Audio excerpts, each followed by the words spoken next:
Assalamualaikum warahmatullahi wabarakatuh. Waalaikumsalam warahmatullahi. Alhamdulillahirabbil alamin. Wassalatu wassalamu ala Muhammadin wa ala alihi wa sahbihi ajmain. Bersama kita awali silaturahmi kita malam ini dengan basmalah. Bismillahirrahmanirrahim. Malam ini untuk mengisi kebermaknaan pertemuan, kami siapkan bahasan jalan keluar juz 13 dan 21. Saya upload dulu bahan presentasinya. Saya tidak menggunakan dua monitor untuk melihat apakah yang ditayangkan ini sudah terlihat atau tidak. Kalau ada balikan, itu akan membantu. Saya mulai dari halaman pertama, jalan keluar juz Qur'ani, bahasan mengenai pola dan prinsip-prinsip penyelesaian masalah sesuai dengan juz tertentu. Bahasan jalan keluar didasarkan pada halaman 14 dan halaman 15 dari juz tertentu. Dalam hal ini tentu adalah juz 13 dan juz 21 yang jalan keluarnya sama. Yakni kalau dihitung jumlah ayat pada halaman 14 dan 15 itu ada 19 ayat. Sedikit mengingatkan, ini saya sudah pindah slide. Mudah-mudahan di jamaah juga sudah pindah slide-nya. Mengingatkan ulang bahwa komponen jalan keluar itu ada 3. Menyangkut prinsip dasar, itu didasarkan pada surah dari jumlah ayat. Nah, ini nanti yang akan kita bahas. Bahasan lain itu bisa berkaitan dengan langkah-langkah umum yang timbaannya didasarkan pada nilai total kata kerja, dan ada langkah-langkah khusus yang timbaannya atau ureanya didasarkan pada huruf angka kata tertentu. Beberapa kajian dulu sudah membahas contoh apa itu timbaan huruf angka dari kata tertentu. Namun juz 11 yang lalu itu hanya prinsip-prinsip dasar, dan sekarang membahas juz 13 dan 21 juga bahasan prinsip-prinsip dasar. Ini saya sudah pindah ke slide ketiga. Apakah di Pak Heru juga sudah pindah atau belum? Oh ya. Ya sudah, kalau gitu saya tidak menggunakan slideshow. Biasanya kalau kelihatan ya? Ya. Ya, sudah, saya tidak usah menggunakan slideshow saja. Jadi langsung kelihatan semuanya. Jalan keluar juz 13 dan 21 itu ada 19 jumlah ayatnya pada halaman 14 dan 15. Dan 19 itu kalau dirujukkan ke huruf adalah huruf ghin yang berarti penyelesaian masalah. Jalan keluar itu rahasia, menyangkut rahasia pola dan prinsip penyelesaian masalah. Jadi jalan keluarnya itu ada pada penyelesaian masalah. Nah, ini luar biasa. Jalan keluarnya ada pada penyelesaian masalah. Tetapi ada kesulitannya, ada tidak beresnya. Karena 19 win itu juga berarti masalah. Apa artinya? Yang perlu diwaspadai bagi juz 13 dan 21 ialah ketika ia berupaya untuk menyelesaikan masalah sebagai jalan keluar dari persoalan yang dihadapi, ada peluang, ada potensi, atau bahasa umum, ada kemungkinan penyelesaian masalah itu menimbulkan masalah baru. Ya. Upaya penyelesaian masalah, tetapi tindakan atau pilihan penyelesaiannya itu, apa yang dilakukan itu ternyata menimbulkan masalah. Artinya masalah baru. Masalah baru itu bisa langsung mengena pada dirinya sendiri atau tidak langsung mengena pada orang lain. Kalaupun mengena pada orang lain, pada akhirnya kan ya juga mengenai pada dirinya sendiri. Contoh, satu tindakan kemudian membuat orang lain tersinggung. Nah, orang lain tersinggung, terus timbul jarak sosial, itu kan akhirnya jadi masalah untuk dirinya sendiri.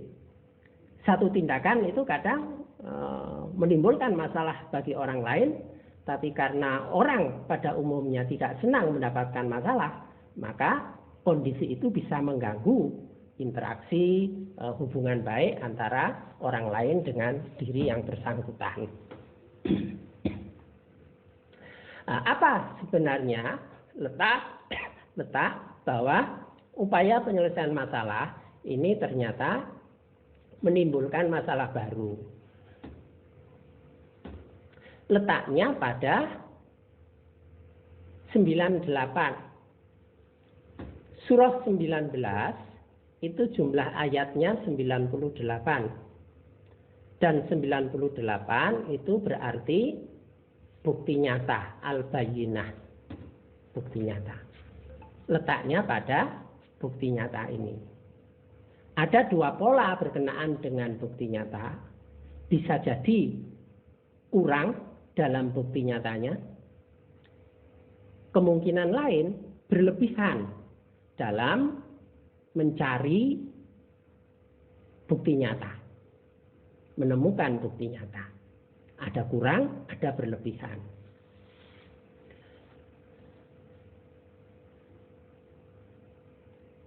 Ini bisa terjadi pada juz 13 maupun 21. Hanya secara empirik, survei kasar, pengamatan sepintas yang berlebihan itu lebih cenderung terjadi pada juz 13. Sedangkan yang kurang itu cenderung terjadi pada juz 21. Juz 13 terhadap bukti nyata itu biasanya berlebihan. Karena ia merasa tidak nyaman, merasa tidak tenang kalau tidak melihat bukti nyata. Hanya dengan omongan itu nggak mudah percaya. Nah, hal ini kan bisa menimbulkan masalah. Saya sendiri pernah punya pengalaman ini. Jadi berkait dengan pekerjaan kantor, ada seorang teman itu yang banyak membantu saya. Terus diantaranya ada hal yang sudah dia lakukan. Kemudian teman saya itu menyatakan bahwa sudah diselesaikan. Ternyata itu saya lihat, itu ternyata nggak suka dia.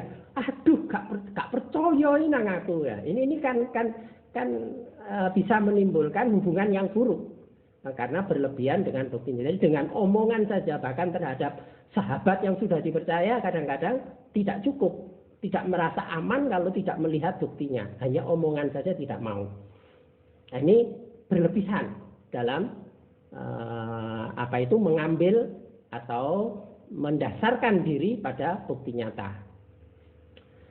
Sedangkan juz 21 secara empirik survei sederhana itu yang sering itu malah kurang terhadap bukti nyata.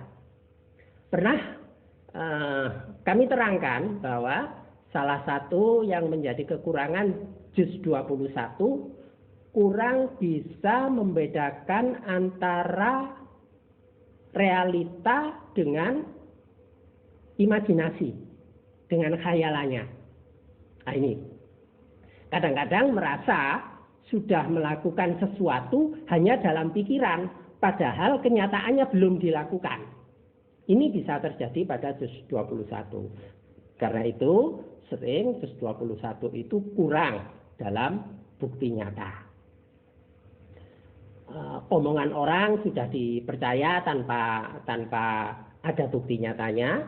Kemudian pikirannya sendiri itu juga tidak didukung oleh bukti nyata. Masih berupa pikiran, rencana, angan-angan, tapi dirasakan sudah seperti dilakukan. Dan menceritakan pada orang lain juga seperti itu. Nah ini kekurangan bukti nyata, ini bisa saja terjadi pada juz 13 dan 21 karena sama, namun berdasarkan pengamatan sederhana, kecenderungan lebih besar antara juz 13 dan 21 itu berbeda. 13 cenderung berlebihan, 21 kurang. Baik berlebihan atau kurang itu kan bisa menimbulkan masalah. Lalu apa obatnya supaya penyelesaian masalah itu seperti pegadaian. Pegadaian itu kan menyelesaikan masalah tanpa masalah itu katanya. Nggak tahu apakah kalau sudah kegaden itu terus nggak ada masalah lagi. Tapi motonya begitu, menyelesaikan masalah tanpa masalah. Nah, kalau jalan keluar juz 13 dan 21 ini penyelesaian masalah yang tanpa meninggalkan masalah itu bisa dicapai apabila didasarkan pada 98 juga. Jadi terkait bukti nyata itu hendaknya bil huda, dengan petunjuk. Angkanya 98. Nah, karena itu tidak boleh keluar atau lepas dari petunjuk ini. Nah, aspek hidayah itu menjadi hal yang utama, pegangan pokok untuk bisa menyelesaikan masalah tanpa menimbulkan masalah baru. Dan petunjuk yang dimaksudkan itu ya Al-Quran. Petunjuk yang dimaksudkan adalah Al-Quran. Mengapa? Karena Maryam itu nilai angkanya 88. Dan 88 itu adalah Al-Quran. Berarti Maryam itu juga menyimbolkan manusia Qurani.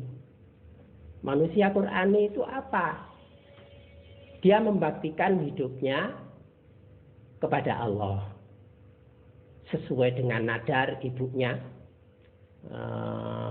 istrinya Imron waktu itu, Hannah, kan sudah menazarkan supaya anaknya itu ya nanti akan membaktikan kehidupannya di mihrab Masjidil Aqsa.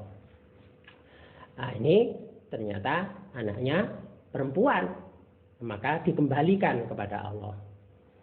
Maryam manusia yang terpelihara kesuciannya, kemudian walaupun ia tidak pernah menanggung dosa, tidak pernah berbuat dosa, terpelihara kesuciannya, tetapi ada takdir Allah yang akan membawanya pada permasalahan. Jadi yang namanya manusia Qurani itu juga tidak lepas dari permasalahan. Karena sebagian ketentuan itu potensial membawa permasalahan. Nah, keadaan Maryam yang kemudian hamil tanpa disentuh laki-laki itu menimbulkan permasalahan. Surat Maryam itu sebagai simbol permasalahan karena ada dua permasalahan pada surat Maryam itu.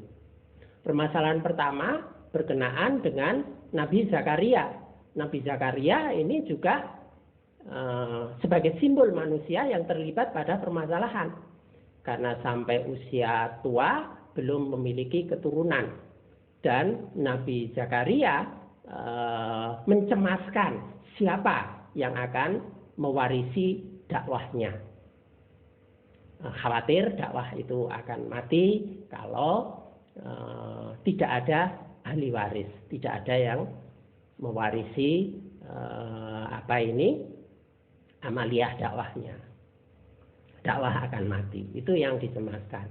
Namun Nabi Zakaria tidak pernah berputus asa dari memohon kepada Allah, walaupun sudah usia tua dan istrinya mandul. Kemudian Maryam menerima permasalahan disimbolkan dengan keridhaan.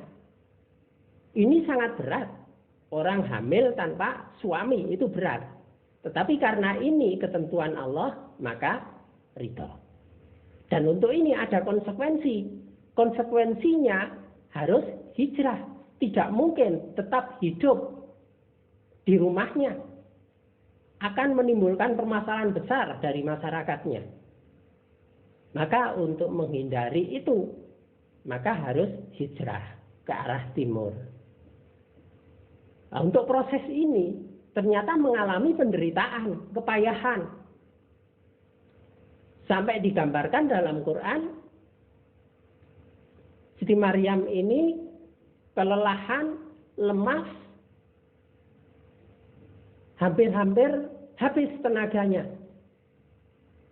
Tapi pada saat tidak berdaya semacam itu, sampai mengharapkan, alangkah enaknya sekiranya aku ini mati. Sekiranya aku ini mati. Karena itu, juz 13, itu kalau terbentur dengan permasalahan yang berat, itu pilihannya bisa mengarah untuk bunuh diri. Dengan juga juz 21. Walaupun secara empirik lebih banyak terjadi pada juz 13. Digambarkan Maryam ini begitu. Sekiranya aku mati dan tidak pernah dikenal oleh siapapun, dilupakan oleh semuanya. Pada saat penderitaan semacam ini baru penghiburan Allah itu datang, pertolongan Allah itu datang. Ini artinya apa? Manusia itu harus selalu punya keyakinan pada saatnya. Jadi pada saatnya, saat itu saat yang ditentukan Allah. Persoalannya, selipnya itu kan manusia menghendaki waktu atau saatnya itu sesuai dengan keinginan dirinya. Padahal Allah punya jadwal sendiri. Tapi manusia sering maunya memaksakan jadwalnya. Padahal jadwal Allah lah yang berlaku. Ternyata jadwal Allah sampai Maryam itu kehausan, lapar, lemas, dan tidak tahan. Sudah merasa lemah di atas lemah. Baru Allah menolong dan memberikan penghiburan. Jangan bersedih, karena di bawahmu itu ada sungai yang airnya jernih. Kemudian kamu dekat dengan pokok pohon korma yang berbuah sangat lebat. Buah rutop. Rutop itu kurma muda yang masih kuning-kuning. Itu manis dan renyah, segar seperti seperti buah-buahan yang segar. Ditunjukkan. Jadi ada dua nikmat yang disediakan Allah di situ. Tapi sungguh pun begitu, ternyata tidak begitu saja karunia Allah itu dihidangkan. Tapi ternyata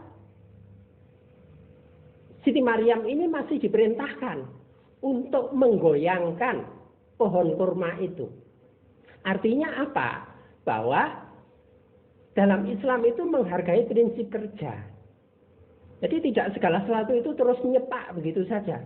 Padahal cara begitu itu kan juga sudah pernah dialami oleh Maryam. Wong di mihrabnya itu biasa sudah tersedia buah begitu saja. Tersedia buah begitu saja ketika di mihrabnya. Sehingga Nabi Zakaria bertanya, dari mana buah-buah ini? Dan yang aneh, buah yang tidak pada musimnya ternyata ada. Buah di musim dingin dihadirkan pada musim panas. Buah di musim panas dihidangkan pada musim dingin. Ini aneh. Nah, semua dikatakan dari Allah. Nah, ini kan bisa terjadi. Tetapi ketika dalam masa amal perbuatan, ternyata prinsip kerja itu dikedepankan. Jadi meskipun Maryam itu sudah lemah, tidak kemudian pohon kurma itu dibiarkan jatuh begitu saja, kecuali baru jatuh setelah Maryam itu menggoyangkan pohon kurma itu. Padahal pohon kurma itu kan ya sangat kekar gitu ya, sangat kekar, kaku dan bisa melukai tangan karena tajam. Tapi diminta untuk menggoyangkan. Nah, tentu goyangannya itu sebenarnya tidak berarti goyangan wanita yang sudah lemes lemah, inginnya mau mati seperti apa. Tapi tetap bahwa berbuat itu dilakukan. Maka dengan digoyang itu menjadikan rutop pada pohon kurma ini berguguran sehingga bisa menikmatinya. Nah, karena itu makna 88 Al-Quran ini adalah, jadi yang dikatakan menyelesaikan masalah dengan petunjuk, dan petunjuk itu Al-Quran, mengambil model sebagaimana manusia Qurani, yakni Ibunda Maryam, ini adalah hidup. Jadi 88 itu 8-nya adalah hidup. Karena 8 dengan 8 ini namanya setimbang. Ada 8 berpasangan dengan 8. Ini namanya setimbang. Setimbang itu zai itu 11. Ini yang dikatakan setimbang. Jadi Al-Quran itu satu petunjuk hidup yang mengarahkan pada kehidupan setimbang. Secara operasional kehidupan setimbang itu apa? Pada mewujudkan Asmaul Husna. Ini karena 88 ditambah 11 itu 99 dan 99 itu Asmaul Husna. Nah, kesetimbangannya itu didasarkan pada ini.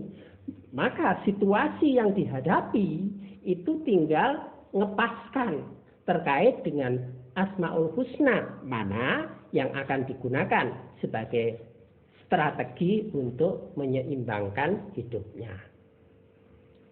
Kalau berkenaan dengan kebutuhan penghidupan manusia, tentu mewujudkan Asmaul Husna Ar-Razzaq, memberikan rezeki.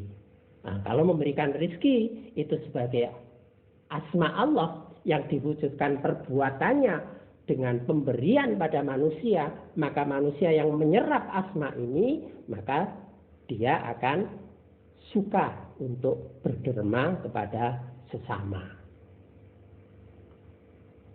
Ada sifat hafid. Ketika melihat orang lain dalam bahaya, maka ada upaya menyelamatkan, memelihara. Ini bagian dari perwujudan sifat hafid. Dan yang lain-lain lagi dari Asmaul Husna, kecuali yang tidak diperbolehkan.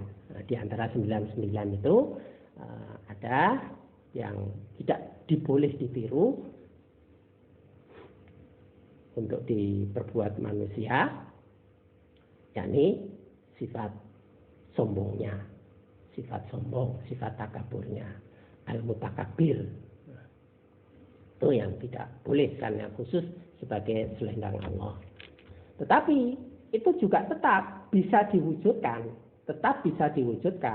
dalam rangka sombong terhadap orang kafir, sombong terhadap sesama orang beriman, sombong terhadap sesama manusia, menyombongkan diri itu tidak boleh.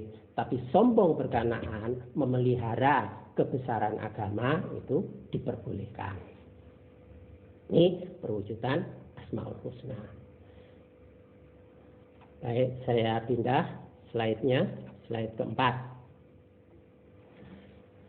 Sekarang kalau 88 itu diurai ditambah 16. Surah 16 itu surah An-Nahl, berarti lebah atau tawon madu. Nah, berarti kehidupan, penyelesaian masalah yang dikatakan disadarkan pada petunjuk, dan petunjuk itu adalah Al-Quran, yang melakukannya sebagaimana manusia Qurani. Lalu secara iktibar dikatakan bahwa model perilaku penyelesaian permasalahannya itu adalah sebagaimana tawon madu. Bagaimana gambaran tawon madu? Pada hadis riwayat Imam Ahmad dinyatakan, wallazi nafsu Muhammadin biyadih inna masalal mu'min lakamasalin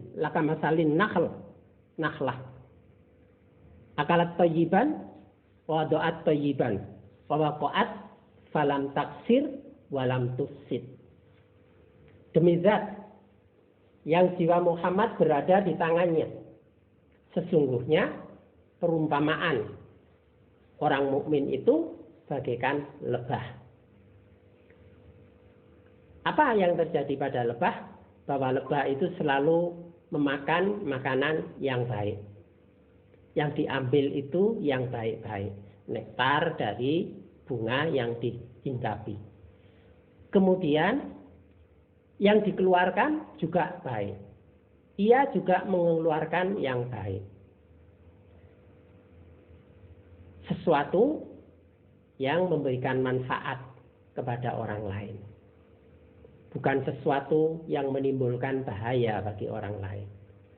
Jadi masukannya baik, keluarannya juga baik. Ia hinggap di ranting. Jadi untuk pemenuhan tugasnya, melaksanakan tugas hidupnya, ia harus terbang dan hinggap di ranting. Ia berkarya, namun tidak membuatnya patah.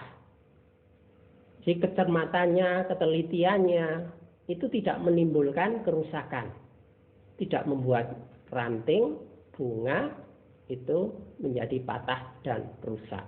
Bahkan dari aktivitasnya itu akan memindahkan serbuk sari sehingga bisa mengawinkan tumbuh-tumbuhan yang bisa membuat tumbuhan itu berbuah dengan lebih baik.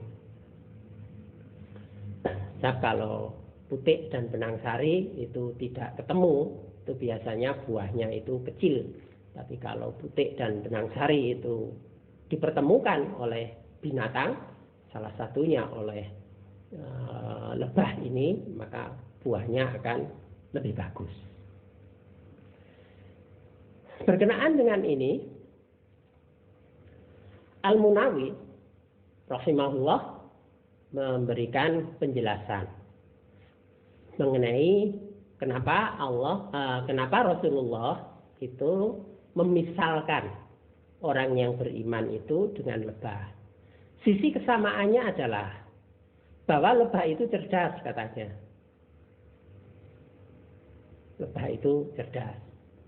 Kalau secara arsitektur itu apa yang dihasilkan itu sangat mengagumkan. Model irigasi di dalam rumahnya itu sangat luar biasa. Kemudian ia jarang menyakiti. Memang ia pernah menyakiti kalau ia tersakiti atau melihat temannya itu disakiti. Tapi selama tidak diganggu, maka ia tidak pernah menyakiti. Ada kerendah hatian, sifat tawadhu. Keberadaannya itu bermanfaat bagi diri dan bagi orang lain. Selalu merasa cukup. Ia qanaah. Ia bekerja di waktu siang. Kalau malam lembur apa enggak ya? Iya, lebah itu enggak pernah lembur. Menjauhi kotoran, enggak suka dengan yang kotor. Makanannya halal dan baik. Ia tidak mau makan dari hasil kerja keras orang lain. Lebah bekerja, karena itu dikatakan lebah bekerja. Lebah bekerja itu ya mau makan dari hasil kerjanya. Ia merasa tidak nyaman kalau menikmati sesuatu yang bukan hasil dari keringatnya sendiri. Taat pada pemimpinnya. Orang beriman itu juga taat pada pemimpin selama pemimpin itu baik. Kalau tidak pemimpinnya itu mengajak pada maksiat, baru diingatkan. Dan mesti menghindari perpecahan. Sangat jauh dengan keadaan sekarang yang mudah saja orang berpecah belah hanya karena perbedaan yang sedikit. Dan lebah itu berhenti bekerja bila ada gelap, mendung, angin, asap, air, dan api. Ini maknanya apa? Bahwa orang mukmin itu amalnya terkena penyakit bila terkena gelapnya kelalaian, terkena mendungnya keraguan, terkena angin fitnah, terkena asap haram, dan terkena api hawa nafsu. Ini penjelasan yang ada pada kitab Faidul Qadir. Ini diantara penjelasan mengenai kesamaan penggambaran orang beriman itu sebagai mana tahun madu. Baik, kembali pada slide keempat. 88 kalau dikali itu 64. 64 itu kata yasir, berarti mudahkanlah. Ini prinsip penyelesaian, apalagi itu yang menyangkut sengketa dengan orang lain. Dengan juga bagi dirinya sendiri, jangan suka mempersulit, tapi ambil jalan yang paling mudah. Mudahkanlah.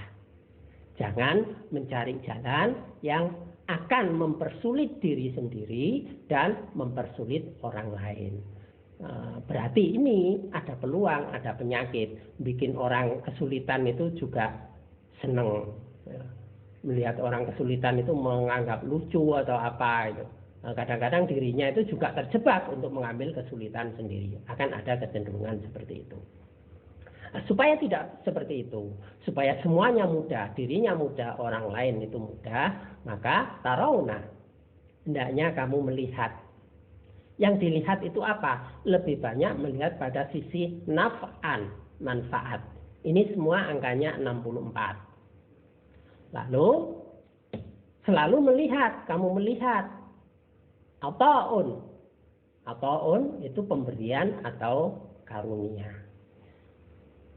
Kalau sudah menyangkut hubungan dengan orang lain, itu ada balasan, ada pemberian, ada pengecewaan, ada apa itu? Sakit, ada kebencian, ada pertengkaran, macam-macam yang bisa terjadi. Tetapi prinsip ini supaya semuanya mudah, hendaknya lebih melihat pada manfaat dan karunia atau pemberian. Seperti apapun, tidak ada orang yang nir manfaat, yang lepas tidak ada manfaatnya sama sekali. Orang yang memaki-maki kita, orang yang memfitnah kita, itu tetap punya manfaat bagi kita. Karena itu akan merontoki dosa dan kita akan mendapat transfer amal kebaikan dari orang itu. Jadi tidak ada yang sia-sia. Orang yang baik itu akan bermanfaat untuk kita. Orang yang jahat pada kita itu juga bermanfaat kepada kita. Nabi menceritakan tentang orang yang muflis. Tahukah kamu siapa orang yang muflis? Jawaban Nabi ialah orang nanti yang hadir di hari kiamat membawa pahala yang sangat banyak, tetapi ia juga membawa dosa yang banyak akibat hubungan yang buruk dengan orang lain. Dosa dari memfitnah orang, dosa dari mencaci maki orang, dosa dari membohongi orang, dosa mendolimi orang, dosa memukul orang, dosa membunuh orang. Jadi dia membawa pahala yang sangat banyak, tapi juga membawa dosa akibat buruknya hubungan dengan sesama mukmin. Maka yang terjadi, karena di akhirat itu bukan negeri amal, untuk berbuat amal, untuk meminta maaf, itu sudah tidak berlaku. Maka yang terjadi adalah pahalanya itu dipindahkan kepada orang yang pernah disakiti, orang yang pernah difitnah, orang yang disakiti, orang yang dibunuh, orang yang pernah ditampar, orang yang pernah diadu domba, orang yang digosipi, macam-macam. Pahalanya diberikan pada orang-orang ini. Sampai semua pahalanya habis, ternyata yang antri itu masih banyak. Karena pahalanya sudah habis, maka dosa orang yang pernah disakiti itu yang dipindahkan kepada yang bersangkutan. Akhirnya dia sendiri sudah punya dosa, dan ketambahan dosa dari pemindahan dosa orang-orang yang pernah disakiti. Maka akhirnya ia menghadap Allah tidak membawa kebaikan sama sekali, melainkan dosa dari perbuatannya sendiri ditambah dosa dari orang-orang yang pernah disakiti. Ini yang dikatakan orang yang bangkrut. Karena itu tetap melihat sisi manfaat dari orang lain. Orang yang jahat pun tetap bermanfaat untuk kita. Yakni akan mentransfer pahala kebaikan dan akan mengikis dosa-dosa kita. Nah, kalau lebih banyak melihat manfaat, nanti melihat segala hal itu enteng. Tidak terlalu nelongsoh. Biar ada orang membenci, orang memfitnah, ya sudah biar aja. Karena itu, fa'arid, maka berpalinglah. Ini angkanya juga 64. Kotak berikutnya ini 64 semua. Maka berpalinglah dari kesalahan yang telah ditampakkan, kesalahan yang tampak. Sebab kalau orang itu lebih bertumpu pada melihat kesalahan, yang muncul adalah ya tidak pernah merasa puas. Kegelisahan, kebencian, kekecewaan, itu yang terjadi. Maka berpaling. Jangan terlalu banyak melihat kesalahan yang tampak. Iftara, juga jangan mengada-adakan. Al-kadzib, dusta. Dusta. Termasuk dusta yang dimaksudkan itu mendustai dirinya sendiri. Mendustai dirinya sendiri. Dusta pada orang lain itu juga jangan. Dusta pada dirinya sendiri juga jangan. Contoh dusta pada dirinya sendiri itu padahal butuh tapi menganggap tidak butuh. Ini namanya mendustai dirinya sendiri. Nabi itu kan mencela kalau ada orang ditawari makan terus ngomong, oh enggak, saya sudah makan, padahal belum. Itu tidak boleh. Dan itu bagian dari mendustai dirinya sendiri.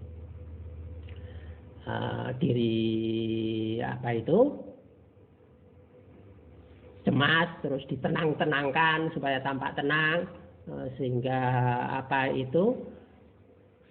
zahirnya tertawa, dalamnya merintih, itu juga akan menimbulkan masalah tersendiri. Itu penyelesaian masalah yang menimbulkan masalah. Orang tampaknya baik padahal hatinya busuk, itu bagian dari pendustaan terhadap diri sendiri. Kemudian berpaling, artinya jauhi dari pertengkaran. 21 itu di dalam juznya itu ada surah 30 Ar-Rum. Ar-Rum itu paling senang perang. Ar-Rum itu menonjolkan kemegahan, kewibawaan, kesombongan, hegemoni, penguasaan. Sifat-sifat itu akan ada. Maka akan muncul dalam bentuk kalau sudah terlibat pada satu konflik itu mengarah pada pertengkaran. Temannya sudah menyerah, itu sudah ingin mengakhiri, itu tetap terus.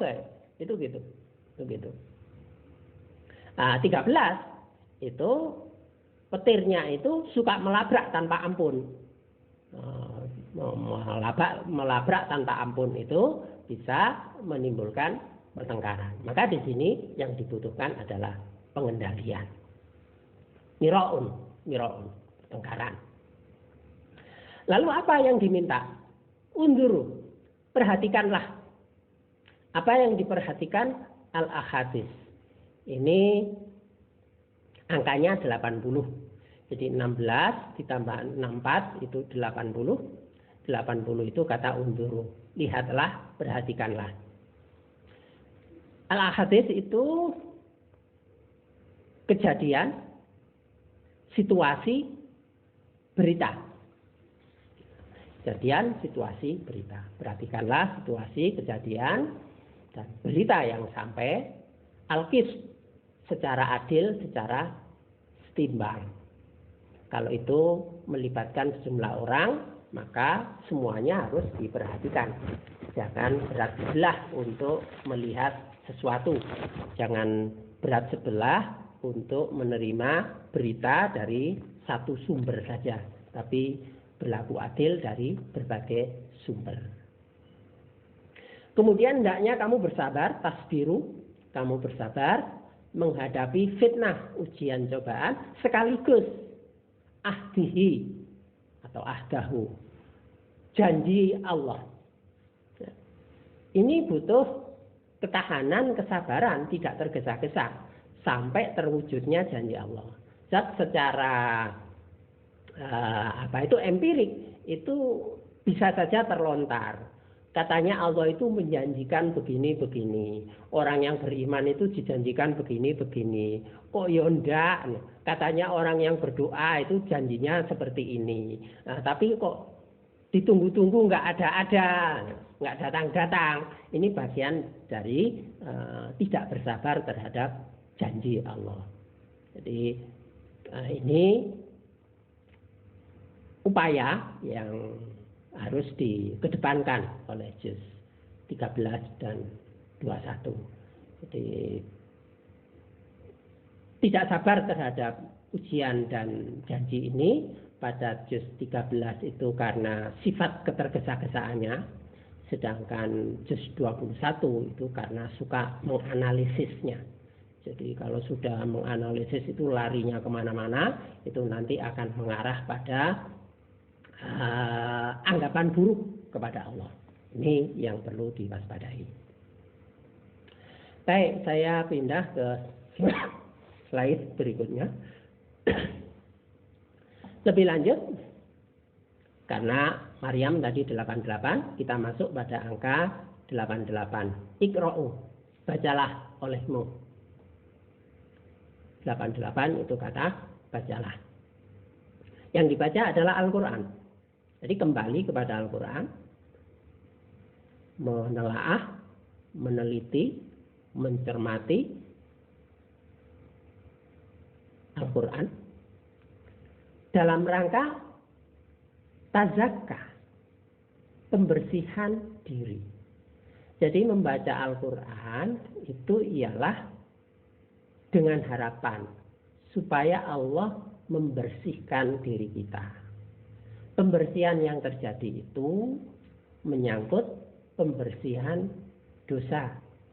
Pembersihan dosa itu mengarah pada pembersihan sistem energi yang ada pada diri kita.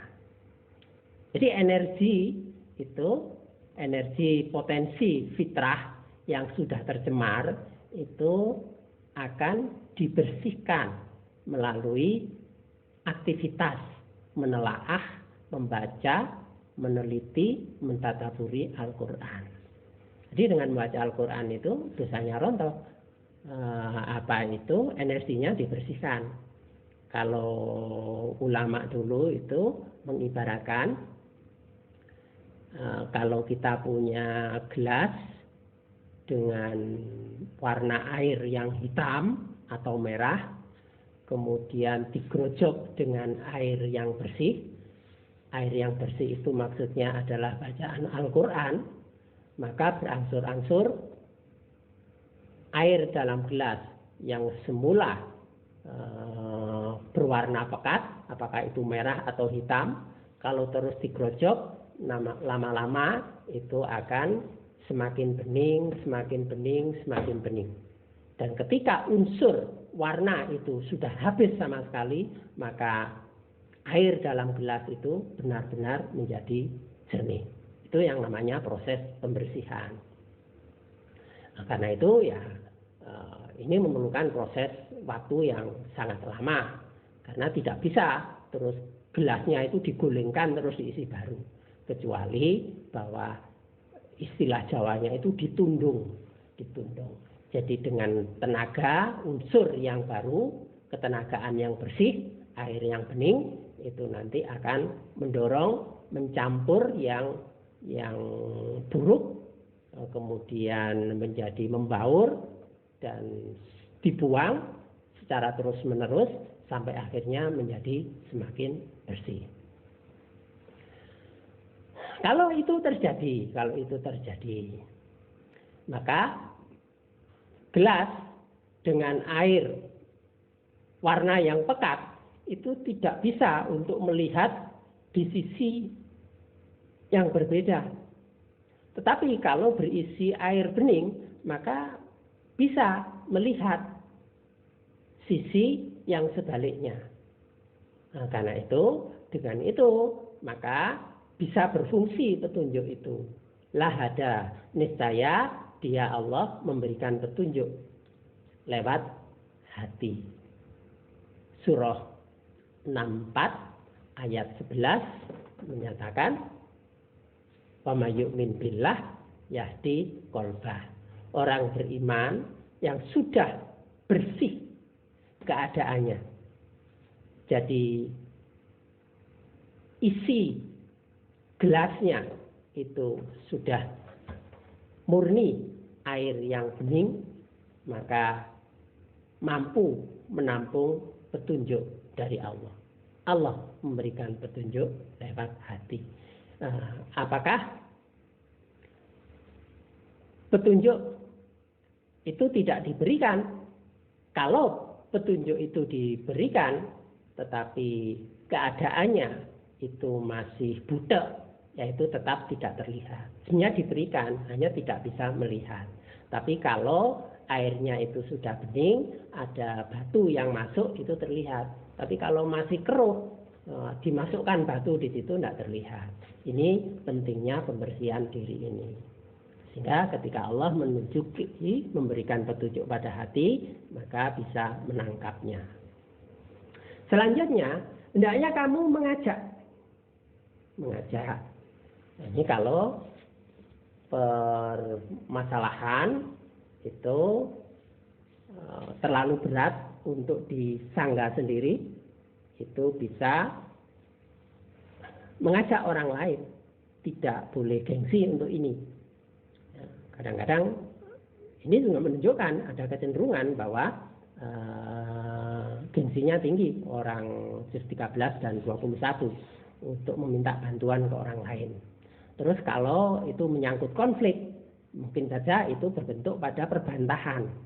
Jadi kamu satu sisi kamu mengajak, sisi lain bisa juga berdebat, berbantahan, tetapi kesemuanya itu dilandasi dengan kebaikan. Bil khair. Jadi tad'una, kamu mengajak, jadalhum, kamu berdebat dengan mereka, kuncinya adalah bil khair, dengan baik.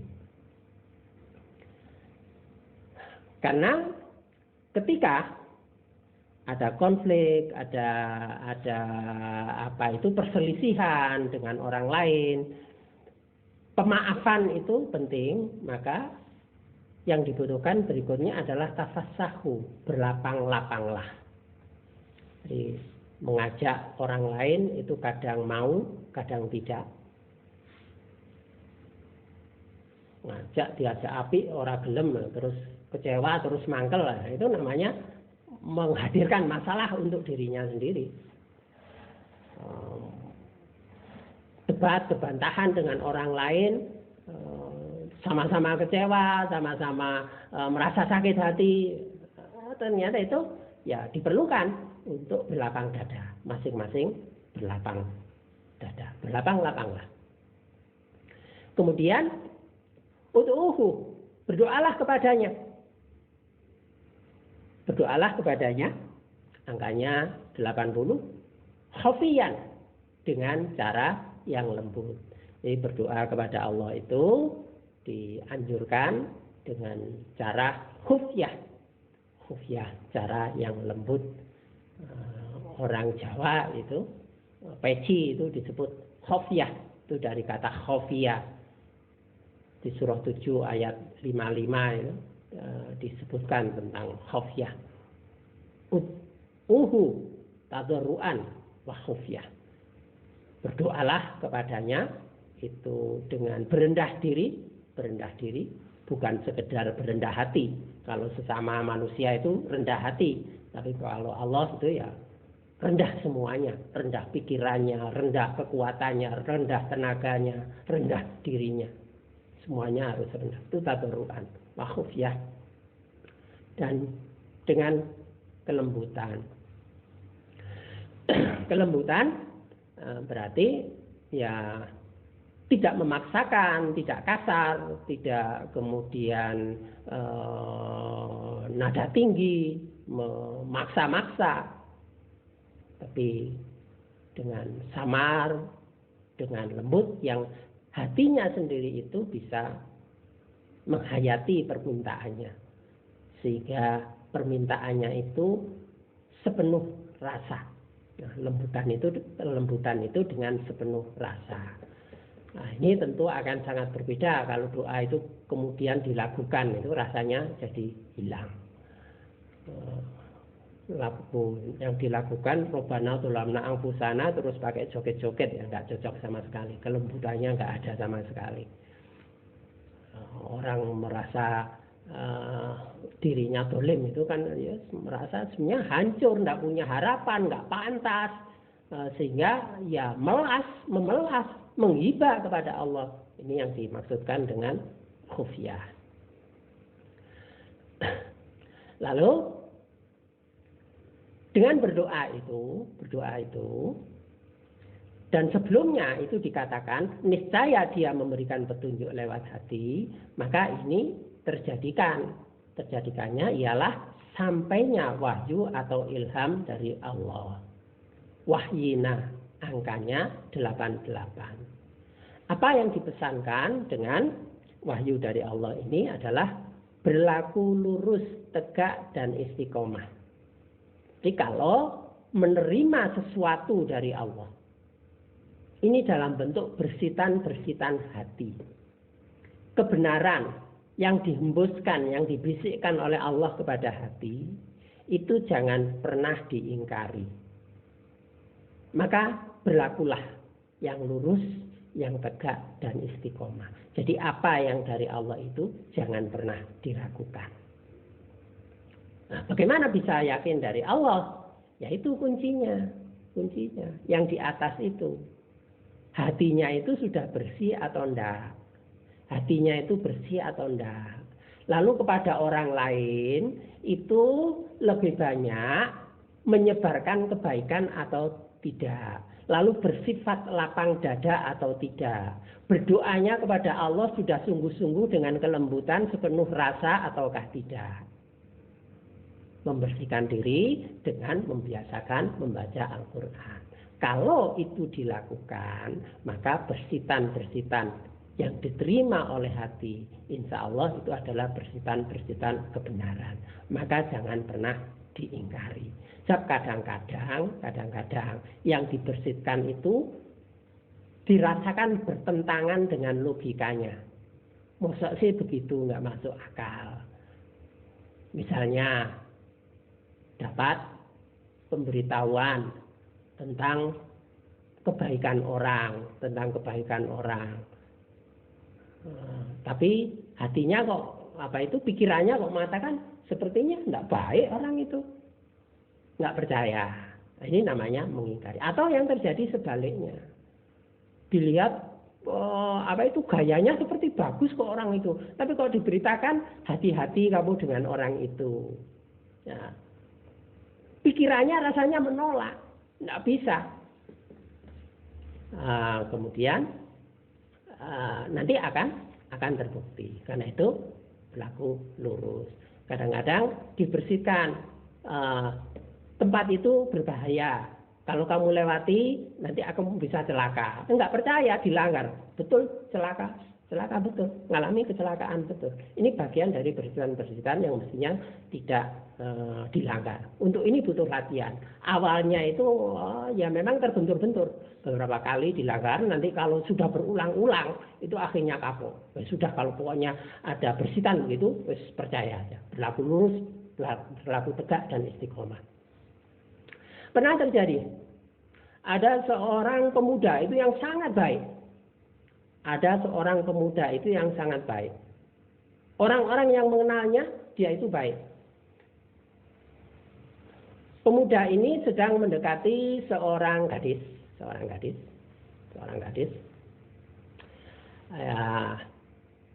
Dia berlaku sangat ramah, sopan, baik pada gadis itu, dengan juga pada orang tuanya. Kalau ke rumah itu juga akrab dan mau sholat bersama. Kemudian hanya saja kalau dia diminta untuk ngimami itu tidak mau.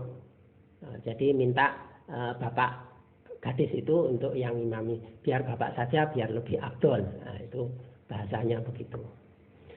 Tapi waktu itu Pak Munadi mengatakan bahwa pemuda itu adalah orang yang tidak baik. Ya. Pak Munadi mengatakan itu ya berdasarkan bersitan ilham ini. Pemuda itu tidak baik. Nah, tentu gadis itu tidak percaya. Gimana? Orang yang sopan itu selama ini baik kepada saya dan pada keluarga saya, bisa dikatakan pemuda itu tidak baik, tidak percaya.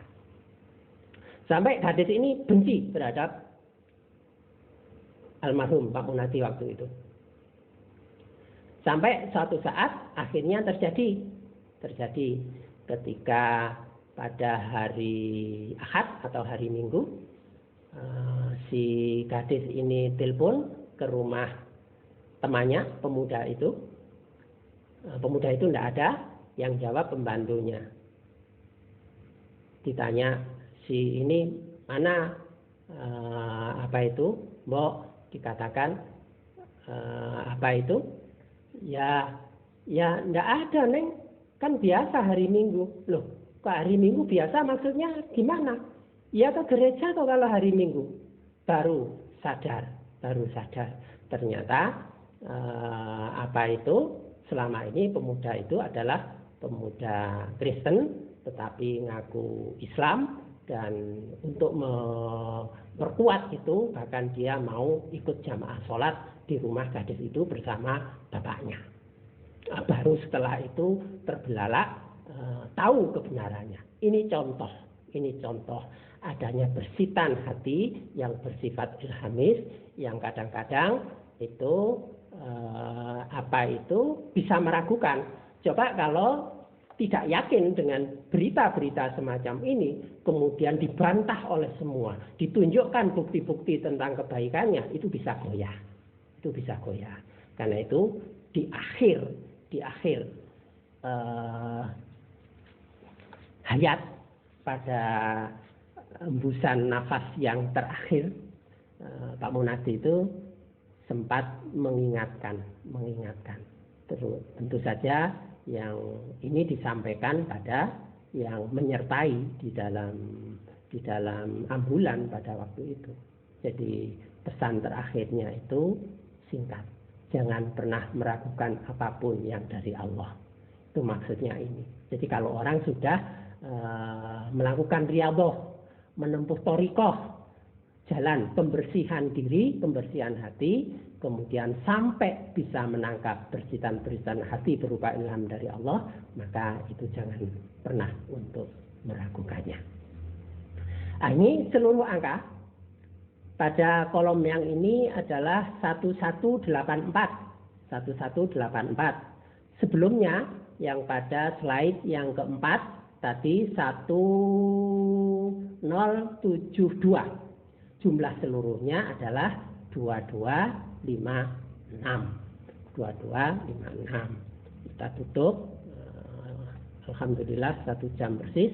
Surah 22 ayat 56 berbunyi, A'udzubillahi minasyaitonirrajim, al-mulku yauma idzil lillah yahkumu bainahum falladzina amanu wa amilus solihati fi jannatin na'im.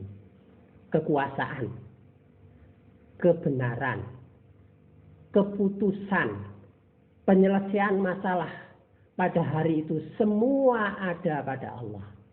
Maka prinsip dasar penyelesaian itu digantungkan kepada Allah. Secara doa, hasbunallah wa ni'mal wakil, ni'mal maula wa ni'man nasir. Ini yang dijadikan prinsip pokok untuk penyelesaian masalah. Menggantungkan urusannya, mewakilkan, menyerahkan semuanya itu kepada Allah keputusannya. Tapi tidak nganggur, tidak hanya menunggu. Karena konsepnya tadi itu, riwayatnya diceritakan. Maryam itu juga hijrah, juga bekerja, juga goyang pohon kurma, merasakan penderitaan, semuanya itu dilalui. Tetapi semuanya itu dalam pengawasan Allah. Dia memberi keputusan di antara mereka. Ya, pada akhirnya semuanya itu yang menentukan adalah keputusan Allah. Ini sebagai satu keyakinan. Karena itu prinsipnya usaha apapun, upaya menyelesaikan apapun tidak boleh lepas dari harapan pengambilan alih dan pertolongan oleh Allah. Masalah itu diambil alih oleh Allah. Kita ditolong oleh Allah. Maka akan berakhir dengan kebaikan. Karena orang-orang yang beriman dan mengerjakan kebajikan. Ini loh. Mengerjakan kebajikan, bukan nganggur. Loh, nganggur mengharap semuanya diserahkan kepada Allah. Memang Allah itu pembantunya atau apa? Disuruh menyelesaikan masalahnya. Minta pada Allah penyelesaian masalah, tapi tetap berbuat kebajikan, tetap bekerja. Tidak diam menunggu. Nah, yang mereka yang begini inilah yang berada dalam surga yang penuh kenikmatan. Pada akhirnya adalah memperoleh kebaikan. Demikian yang bisa kami hantarkan pada kesempatan ini. Wallahu a'lam bishawab. Kurang lebihnya mohon maaf. Akhirul kalam. Wassalamualaikum warahmatullahi wabarakatuh.